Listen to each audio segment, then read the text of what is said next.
What's up, y'all? TBrown31 here with JaboctheGreat once again. Back with another episode of The Last Word. Back with another episode of This Week in the NBA from March 4th, 2024. So, this weekend, not insanely eventful. Two big takeaways I would say from this weekend, Saturday and Sunday. First one being the Celtics and the Warriors. The Warriors, on Thursday, they had a pretty good game against the Knicks. Early on, we were talking about it like this. It came out blazing in that first quarter and got up to a big lead. Knicks finally kept up for the rest of the game. Ended up losing that one though. The Celtics Warriors game though, I mean, it was like I I ain't seen it. When was the last time we've seen the Warriors get dominated like this? And I know it's not the same Warrior team. This is a season where Klay Thompson's coming off the bench. I mean, Draymond gets suspended in the season. That's not crazy, but this is clearly not the same Warriors team that we've seen, over the past 10 years. But, watching this game, and I sat down, I watched this whole thing. Like you can bring up the Jaylen Brown defensive strategy by the Warriors. I mean, you can bring up a lot of things. Like the Warriors, they simply got whooped. No ifs, ands, and buts about it. Yeah, I have not seen the Warriors take a loss like that ever. The Jalen Brown defense thing is a little funny. But yeah, I mean, a 140 to 88 final score is crazy. And I mean, just before that, the Warriors are back to looking in pretty good form. They put up a pretty strong performance against the Knicks. They put up a beat down against the Raptors, and then they come into Boston, and it just doesn't go well for them. And I don't really know what happens.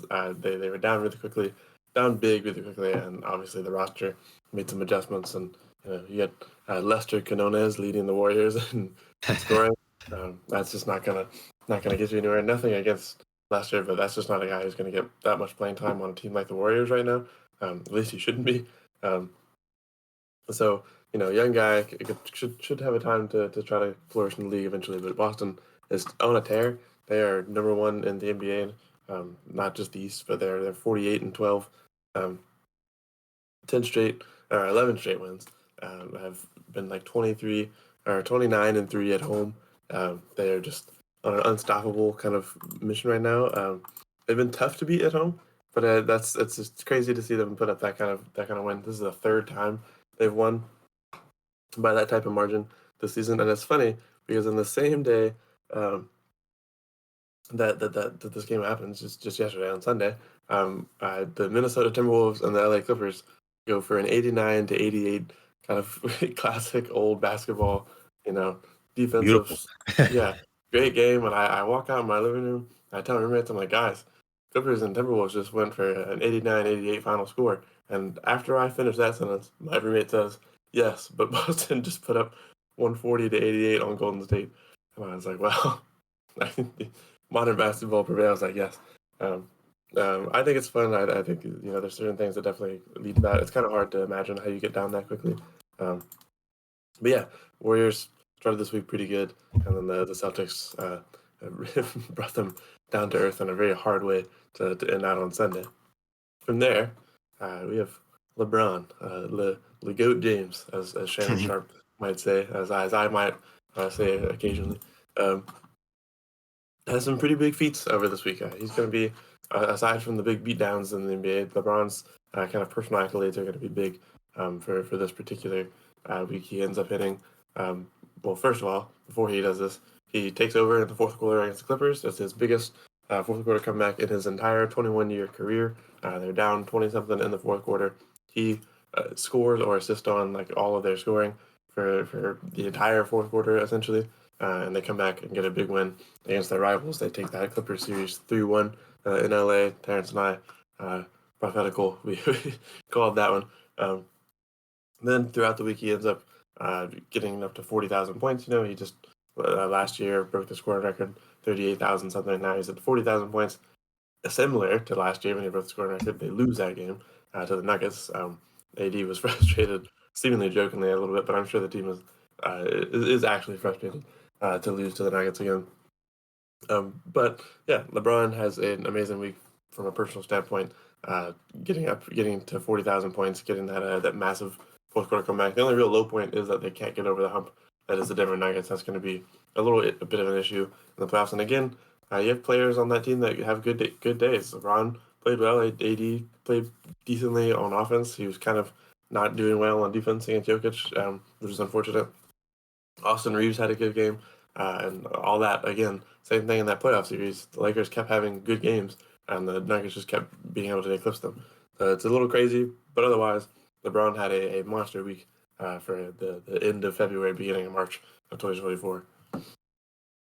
Yeah, I mean, I feel like acting like this game was destined for the Lakers to win just because LeBron broke the scoring record. I mean, like, or not broke the scoring record, excuse me, but getting 40,000, he already broke the scoring record last year. And like you said, that was a loss too. But I mean, like he's going to do it anyway. So like him, it's like, for all we know, like it could have ended up with LeBron ended the Clipper game with 39,999 points or something, and then doesn't play again until the next game, and you get 1 point, boom, he's at 40,000. So it's like it's not that big a deal. Like I don't want to sit here and act like, oh, they tarnished the game because they lost on LeBron. Like, sure, you want to be able to go out and beat these guys, especially a team that's swept you last year in the Western Conference Finals, which, I mean, considering where the team was, again, I'm not going to sit here and celebrate a sweep, but definitely an improvement from where they were mid-season, early season, basically 2 years back to back with the whole Russ thing going on. Like, that obviously didn't work out. They make it as far as they did, so impressive, but again, I'm not going to celebrate a sweep. Opening night, you play these guys, they lose. I don't see why that was held against them either. And I'm not going to sit here and act like there's an anti-Laker agenda in the media. I mean, they are, they're pretty much the NBA's golden child, especially with LeBron on the team as well.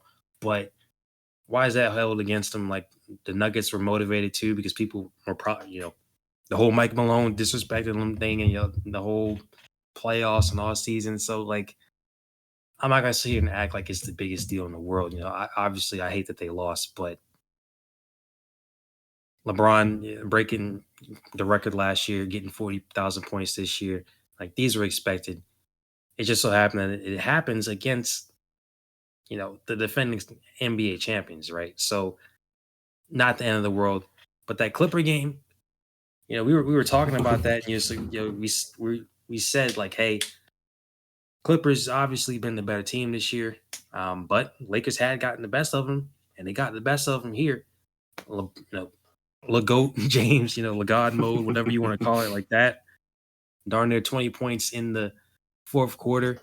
He had 15 the rest of the game outside of that. So I mean 15 through first three quarters and then 19 in the fourth quarter. So I mean that is like pure LeGod mode right there. But again, like I'm not gonna sit here and celebrate. Come out of this weekend, last game with a loss. I'm not gonna be, super happy about that. But at least I know LeBron still got it in him at 90, at 39 years old. I sorry, LeBron, I didn't mean to say that, but at 39 years old, the man still got it. Definitely can go out there and still give us some great games every week. Unlike the next team on our list here on our lineup, the Wizards.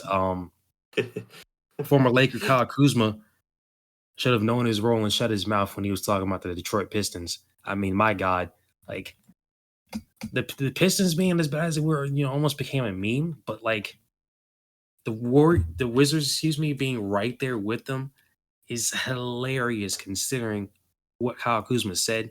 I mean, every time they lose now, it pretty much gets posted. Now they tied with the Pistons. I mean, I'm rooting for the Pistons to like not get the worst record in the league now. Like, I don't know about you, but like, yeah, it's just funny. I mean, the Wizards, they're horrible. I mean, they made the move to go out and get Jordan Poole. I mean, it's just they're bad. Like, there's nothing else to really say about that. They are the absolute dregs of the league, along with the Pistons. But I mean, I'd say right now, even the Wizards are even more pathetic than them. Yeah, I think that the Pistons have this like good young team that are just trying to figure out like where to do. Monty Williams is trying to figure out lineups. I think he's maybe a little bit of an issue with them kind of getting their gel together. But there's a lot of potential for that Wizards or for that Pistons team. Sorry, Wizards team I think should have potential. But I don't know what has happened to Jordan Poole since going to Washington. I don't know what's going on in DC. Maybe he's at the Smithsonian all the time and he's just got too much on his mind. I don't know. But then he's not playing that good at basketball very often. Had a good game the other night in a loss, but that's been a loss. And I had to get on here and share, obscure ESPN stats. But somebody did a little bit of calculating, and if the Wizards were to end up on the same losing streak that the Pistons were on, their 28th straight loss would come against the Pistons. So the one to tie the record, if they end up continuing on this path, would come against Detroit, which seems fated. Seems like it seems somewhat like a possibility. They're currently on a 14-game losing streak. If they lose 14 more, they are on that same trajectory that the Pistons went on. They just don't have the Wingstop jokes to go along with it. And that the 28th loss would be against the Pistons, which I think would be great. I would love to see the Pistons not be the bottom team. The other thing that sucks for Detroit is that they always end up being kind of bad, and then they get like messed up in the draft lottery. Like they never get good luck on what pick they get. So it would be bad if they, if somehow they don't end up the worst team in the league, and then the Wizards actually get the number one pick for being the worst team in the league, because the Pistons seem to always kind of get a little messed up there. But yeah, very funny. There's not much news on the Pistons being at the bottom. I mean, they've won 2 games in their last 10, which is more than the Wizards have. So that's that's news for them. And then out west, I mean, the bottom teams are not as bad. The Blazers are almost at 20 wins. The Spurs have hit a little run to be up to 13 wins, so they're kind of out of the realm of the Pistons and Wizards. But yeah, we just had to. We've chatted between each other about the Kyle Kuzma comments, and it's been posted a lot. I felt like we had to go winless in the month of February. I know February is a shorter month, even with the leap day this year. But that's not great, especially when you're on a team with a guy who said nobody wants to be that team. Because now, guess what, buddy? You're on You your are that team. 14th straight loss. Nobody wants to lose to you now either. So yeah.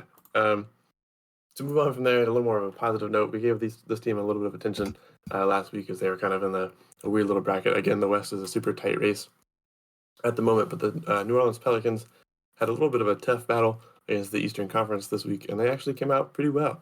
They did hold off to beat the Knicks in that first game, as Terrence and I predicted. They played a good defensive game. The offense, Herb Jones did well. They were just able to kind of hold down the Knicks. They got that win. They did lose to the Pacers on the second night of that back-to-back against the Knicks and Pacers. Lost by like 10 or so, or about 9 actually. And then they turned it around on 2 days later and beat the Pacers by 20. And Herb Jones actually held Tyrese Halliburton to 0 points.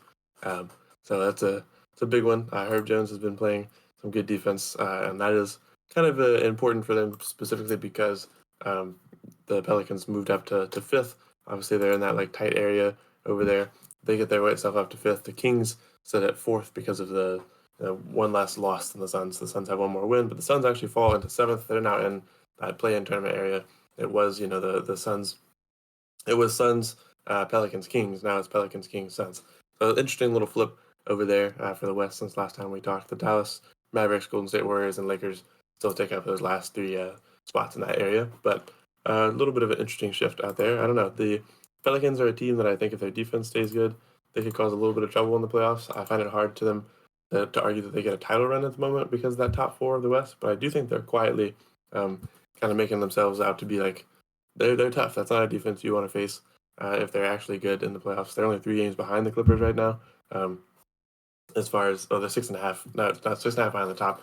I don't think they're exactly 3 games behind the Clippers. I don't remember how the NBA math works, but they're 3 wins behind the Clippers, but they have 5 more losses. Shout out the NBA schedule for making things a little odd, but yeah, just a shout out to the little New Orleans team over there who's playing good defense and making a little bit of noise. I don't know if it'll last for a playoff run, but I think that it's nice to see that team come together. Zion's been healthy. Herb Jones plays good defense. Brandon Ingram has been the star of the team this year. So it's just good to see them actually finally get to gel. And when every single season, I think like 14 of the 14 Pelicans players die before we get to All-Star break. So it's good to see them healthy and playing good basketball. Yeah, when you mentioned Pelicans Pacers, like I just looked back and I was like, wow, I wonder how the NBA really comes up with their schedules sometimes. Having the Pacers and Pelicans, that was two straight games for the Pacers there, um, a win and then a loss. And then when we talk about the Pacers and the Bucks, like that little mini rivalry, playing out early in the season, they played like 100 times within a 1 month period. So I don't know how they schedule that stuff. But the Pacers are on just a tiny little bit of a slump. Tyrese Halliburton on a little bit of a slump too. You just said it, 0 points in that one game against the Pelicans, the last one, and then just this last game yesterday against the Spurs, which they lost to the Spurs. You know, I respect the Spurs because it's still Greg Popovich and you got a unicorn out there like Wembanyama, but not the team that you really want to be out there losing to. Tyrese Halliburton in that one, just 12 points on 36 minutes. So he's on just a tiny little bit of a slump right there, but not the biggest deal in the world. I will say, just circling back to the standings, looking at the West right now, the playoffs right now are perfect. Like if everything stood right where it is, and of course, being a Laker fan, like I don't want them to have to play, you know, 2 games just to get into the playoffs. But for agenda purposes, I think the matchups are really good. Lakers and Warriors will be in an elimination game. You got Mavs and Suns because the Suns, like you said, dropped down to Good one. 7. Having one more win than the Kings, but one more loss. So again, that's how that gets determined there. But yeah, the whole Kyrie, KD thing, Luca, Devin Booker, I mean, Bradley Beal additionally. So a good matchup there. But you look at that top 6, which would be set. Thunder and Kings, pretty good series, I would say. I obviously take the Thunder in that one. But Wolves and Pelicans, two good That's young fun. teams. Being able to see Zion in the playoffs, man, like that'll be great. And then Nuggets and Clippers, like that one's going to be really good, in my opinion.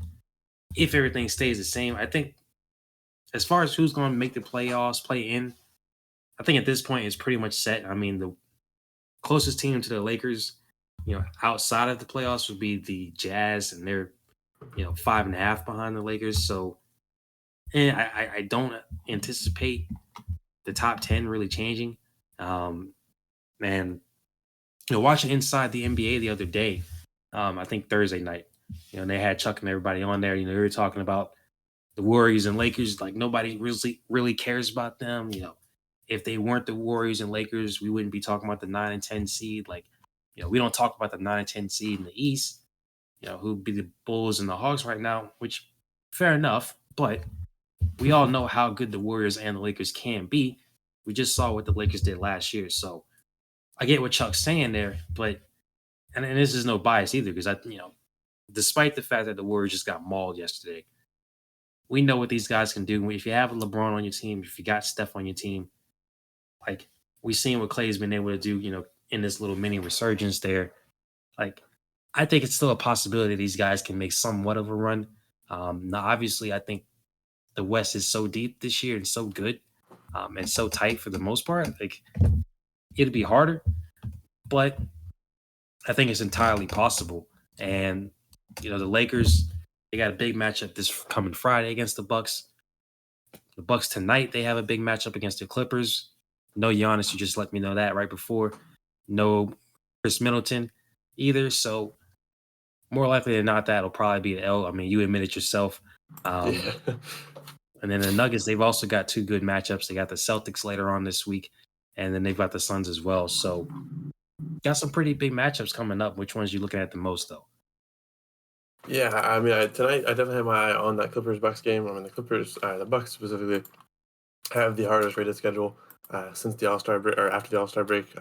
We just played the Hornets back to back, which is going to probably take up the only 2 easy games that we will have for the rest of the season. I think we get the Wizards at some point, but otherwise, the Bucks go on this horrible tear of Clippers, Warriors, Lakers, Clippers, Kings, Sixers, Suns, Celtics, Nets, Thunder, Lakers, Pelicans, Hawks, Wizards, Grizzlies, Raptors, Knicks, Celtics, Magic, Thunder, Magic, which is just like a. I mean, there's some easy games towards the end of that, but like for the next 2 weeks as a Bucks fan, I'm going to be in pain. As no matter how many of those games we win, it's just going to be stressful. But for right now, I think Suns Nuggets is going to be good. Celtics Nuggets is a big one. Those 2 teams have been two of the hotter teams, the Bucks and Nuggets. I think Celtics as well, all undefeated since the All-Star break. So seeing the Celtics and Nuggets match up is going to be a good one. Suns Nuggets should be fun, but I do think that with the injury to Giannis, I'm sure he'll be playing Friday for the Lakers. We may cover that one on a different episode, a little bit more in depth. But with the injury to Giannis, I think right now the biggest game for me is probably going to be the Celtics and Nuggets. It's not a finals rematch, but it feels like a finals rematch. It's just two pretty heavy teams coming at each other. I think that's going to be my big one there. And then Bucks Lakers Friday should be good if both teams are healthy. And speaking of the Lakers, I want to add to your point about the 9 and 10 seeds. One difference there too is that like the Warriors they're ninth in the West, they're 32 and 28. The Lakers are 10th, they're 33 and 29. In the East, the Chicago Bulls are ninth. They're 28-32, and the Hawks are 26-34. Now, funny enough, if you put the Warriors and Lakers into the Eastern Conference, they would still be 9 and 10. They would fit in right exactly there, but they would be massively above where the Bulls and Hawks are. Both of them have winning records. The Hawks and Bulls do not have winning records at the moment. So I think there's we don't talk about the 9 and 10 in the East, not entirely because they're not the Lakers or Warriors. I mean, one of those teams is the Bulls. That's a historically pretty good franchise.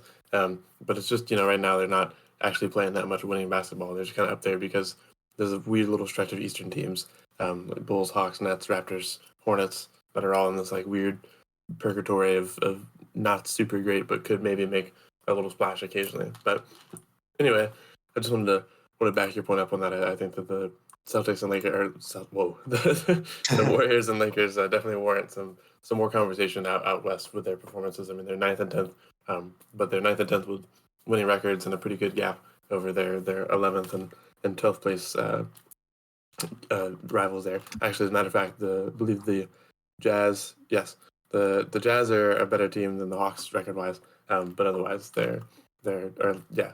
So it's interesting. It's an interesting thing to talk about. It's a good conversation to have. Like, oh, we don't give attention to the bottom of this conference. We're doing it to the bottom of this conference, or bottom of the top, I guess. But yeah, I think that even as an Eastern Conference fan, that the Lakers and Warriors warrant just a little more conversation. So anyway, which of the big games for you do you think is going to be your big one here as we close out? Yeah, for me, it's Celtics Nuggets. I mean, those are two heavyweights. I mean, that is like you said, that could really be a finals preview. I mean, I think right now, and it's no disrespect to the Thunder or even the Timberwolves, right? You know, but they are young teams. Especially the Thunder. I mean, all these years of draft picks, which they still got a bunch, they're finally starting to pay off. SGA. I mean, he is a bona fide stud out there, like clearly a top 5 player in the league. Like I can't really sit here and say like, oh, you don't have a shot of getting to the finals, right? Just because they're young. But I do think, obviously once you get into playoff basketball, we talked about this a couple of weeks ago, like playoff basketball intensity, it is just very different. Like, and I like regular season, obviously, but playoff basketball is just second to none. So once you get into that type of situation, um, later in the playoffs, team that hadn't really been there yet, it's gonna we expect more from a team like the Nuggets, even the Clippers who been kind of weird in the playoffs since the Kawhi PG era started. The year that they got injured, they made the conference finals. They hadn't done anything, for the most part outside of that. But teams with experience, I would trust them more, and especially back to back defending champions, with a back to back 2-time MVP in Jokic from a couple years ago. Like, to me, I would just trust them more in the playoffs, and that's not a slight to the Thunder. So, in that sense, like I think we are seeing, probably the two, best teams either respectively in the West and the East facing off against each other. So that's probably the biggest one to me. And then for the Lakers, again, with the Bucks, if Giannis is healthy there, that makes it obviously much of a more even matchup there. Kind of again a litmus test for the Lakers, being down at the bottom like that, but with two top tier players. Again, I just don't know what to really expect, out of them. So obviously Bucks are the better team, but I think that's a winnable game for the Lakers. Even with Giannis back, they just have to absolutely play to their best of their ability. And again, that's just more of a litmus test kind of thing for me, to see where the Lakers are, heading into the playoffs if they really can't hang with these big boys.